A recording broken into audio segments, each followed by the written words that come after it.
Hey everybody, this is Riker, and welcome back to Let's Play Earthbound. I've done the healing and status restoration off screen, and now we need to prepare for our trip to the pyramid. There really isn't much we can get in town besides a photo op and a specific item that you don't need, but would help. All the vendors in here sell either food items, and some of them are pretty powerful, but there is one vendor that sells some amazing equipment. Unfortunately, we can't use any equipment in this run. However, if you do not have a guide, I would strongly recommend buying from this guy a piggy nose. Once you get to the deep darkness, there are magic truffles hidden in the swamp, and a piggy nose is the only way to find them. I know where all of them are, so that shouldn't be an issue. Let's head to the pyramid. You can run into an enemy around this area called the Master Criminal Worm.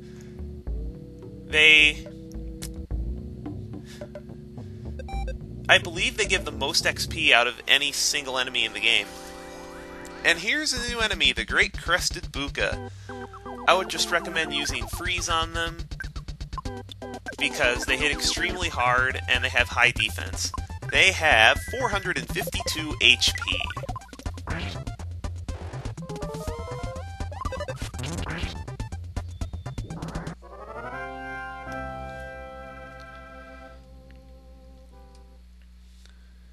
Remember the hieroglyphs? This is where they come into play. There was a some weird thing like .4325. Well, that should tip you off that what you're supposed to do here is draw a star, and this is how you get in the pyramid.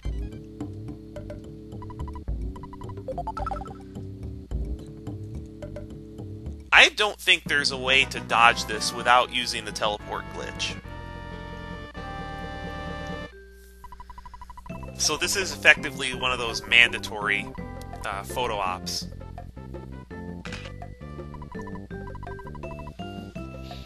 Oh, let's go. The pyramid is long, and there are some pretty dangerous enemies in here.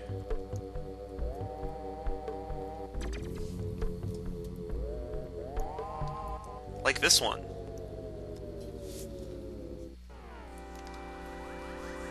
Here's a new enemy, the Fierce Shattered Man.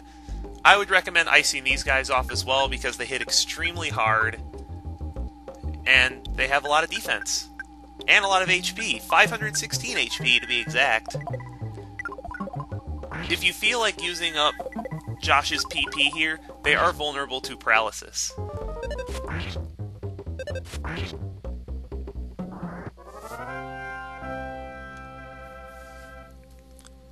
Huh, Mummy Wrap, useless.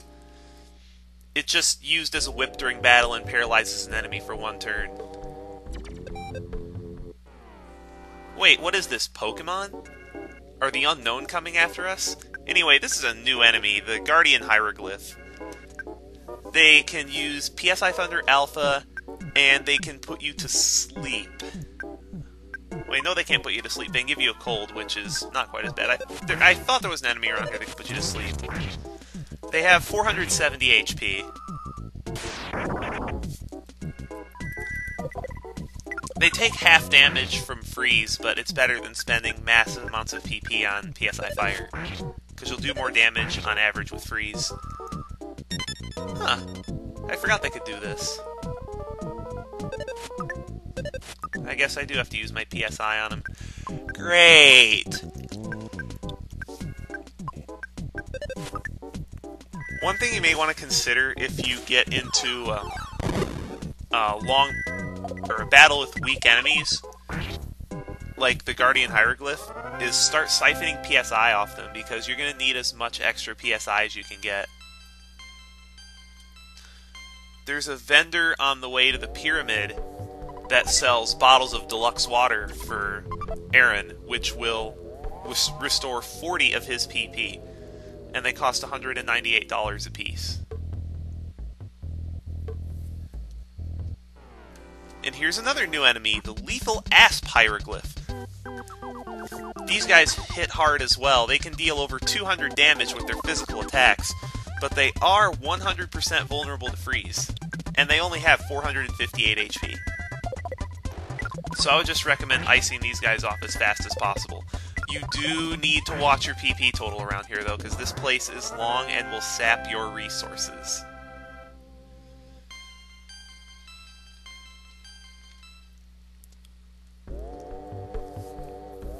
You could stock up on magic tarts from Summers before coming here to have that little bit of extra PP.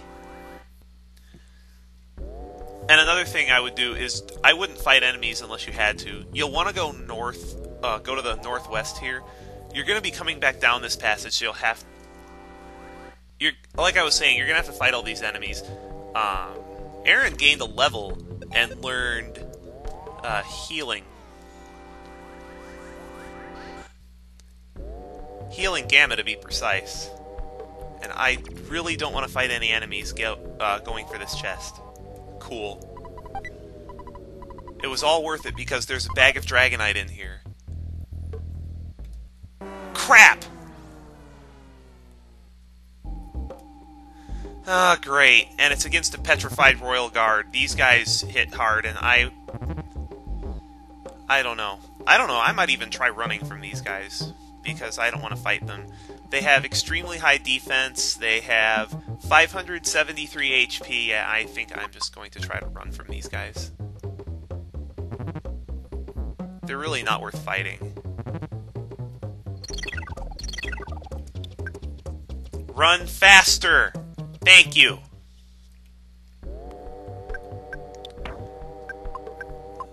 I really wish I could have showed those guys off, but they're really dangerous enemies.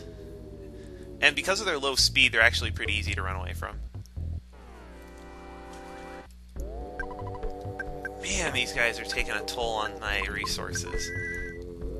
One thing you could consider doing is if you don't have a lot of PP restoration, just sitting around in your inventory, you might want to consider doing the pyramid in 2 trips.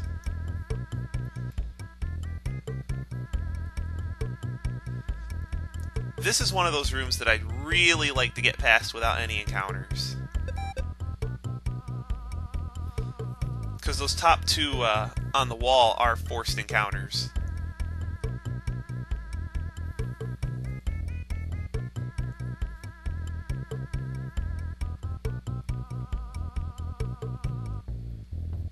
Come on.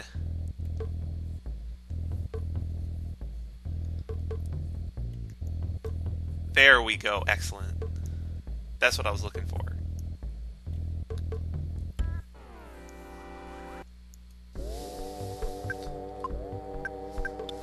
Man, how much of this place is there left?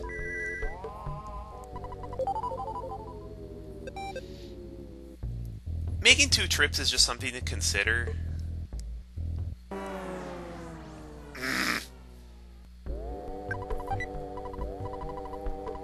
We get a speed capsule and a cup of life noodles. Awesome.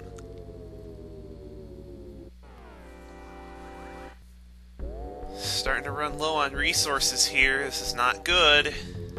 At least we're almost at the boss. What am I looking at here? Okay.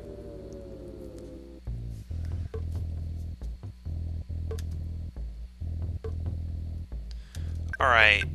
If you examine that coffin, that will initiate a boss fight, so I want to make sure everybody's at decent health. This is Guardian General. He has 831 hit points and a defense rating of 214, so you'll want to have conserved your PSI as much as possible. Sadly, I didn't do a good job of it, so I'm going to have Ace throw super bombs. None of your party members will be able to pierce his defenses, barring a critical hit. He has pretty dangerous physical attacks. Case in point.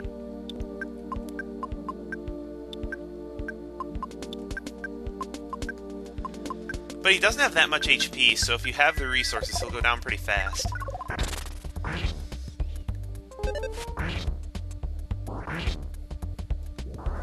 Like that. He can make something spin around to drain your PP by quite a bit, actually, up to 15, I think. It's more powerful than the others.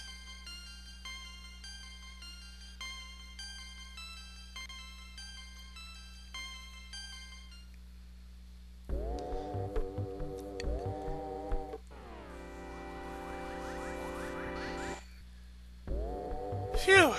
Thanks to that preemptive attack, I was able to run away from one of the most dangerous encounters in the entire dungeon. That tile looks out of place.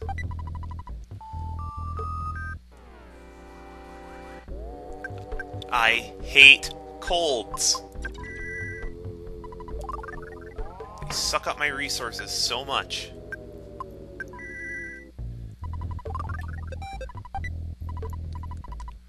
A rain pendant.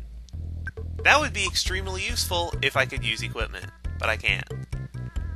Now we gotta trudge all the way back. I think this is it. No encounters too. Awesome. And in this room we get the Hawkeye. This is what we came here for. We'll need this to be able to see in the deep darkness.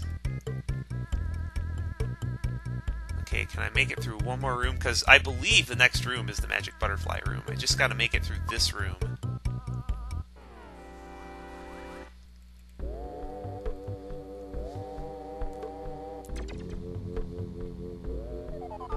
Okay, cool. I do want to take care of this guardian hieroglyph, though, so that I can go in and out of the room as I please. And we get a diamond band. Now, this magic butterfly in here will respawn. It's one of those rooms. I don't know if the respawn rate is quite as high as other magic butterfly rooms, but this guy will show up again and again. So I'm going to take a moment to heal everyone up to full, and then I will be right back. Ah, crap. I fell down the hole by mistake in the middle of healing, so I don't have quite full health. But I did do some rearranging of my items off screen. And this is the last room of the pyramid. This is just one long corridor filled with enemies.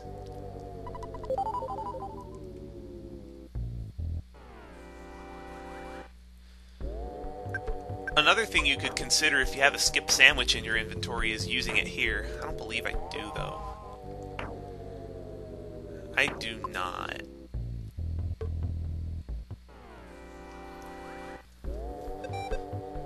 Alright. One more battle and we're home free.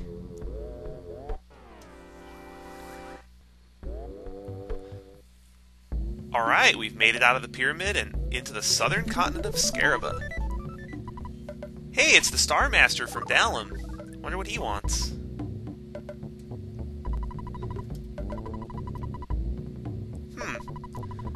Aaron must learn the way of the Starstorm.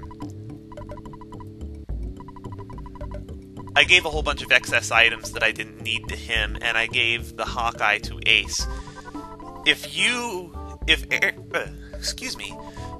Aaron is holding the Hawkeye when he gets taken away, his Cargo Express will call, and you'll be able to pick it up from them. Dungeon Man! And we get the key to the tower. I guess Brick Road finally did turn into Dungeon Man after all. This guy's got a pretty nice selection of wares, including multi-bottle rockets, the most powerful weapons in the game. They're like other bottle rockets in that Ace can only use them and they deal a lot of damage, but multi-bottle rockets do such an absurd amount of damage that I just straight up banned them.